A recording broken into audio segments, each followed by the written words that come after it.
ये ऐसे नहीं मानेगा माधवी।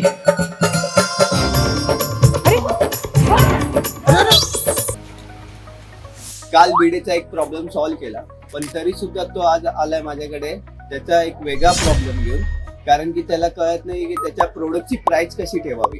कोणताही बिझनेस चालू करण्याआधी आपण त्या बिझनेस मधून किती प्रॉफिट कमवणार आहोत, यासाठी कितीचा धंदा करणार आहोत याचा विचार करणे जास्त महत्वाचे आहे. तुमच्या प्रोडक्टची प्राइसच ही तुम्हाला तुमच्या बिझनेस मधला किंग बनवू शकते.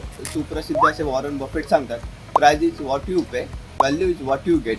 अर्थात प्राइस आणि व्हॅल्यू ऑफ द प्राइस याचा अर्थ समजून घेणे फार महत्वाचं आहे. आता तुम्ही विचार करत असाल की या 25 रुपयाच्या कॉफीसाठी तुम्ही 250 ते 500 रुपये का पे करतात, म्हणजे जवळजवळ 10 पट रक्कम का देतात. कारण की तुम्हाला प्रोडक्ट सोबतच एक कस्टमर हायजीन देतात, क्वालिटी सर्व्हिस देतात आणि सर्वात महत्त्वाचं की तुम्हाला ते ॲम्बियन्स प्रोव्हाइड करतात, ज्याच्यामुळे तुम्हाला भेटते कस्टमर सॅटिस्फॅक्शन, ज्याच्यामुळे ते स्वतः जनरेट करतात ते ब्रँड व्हॅल्यू.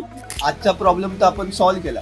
बघूया उद्या भिडे आपल्याला काय नवीन प्रॉब्लेम घेऊन आहे ज्याच्यामुळे त्याचा बिझनेस 10 पटी वाढू शकतो. त्यासाठी फॉलो करा आपल्या भूषणला, शेअर करा त्याच्या मित्राला आणि कमेंट करा तुमच्या आयडियाला.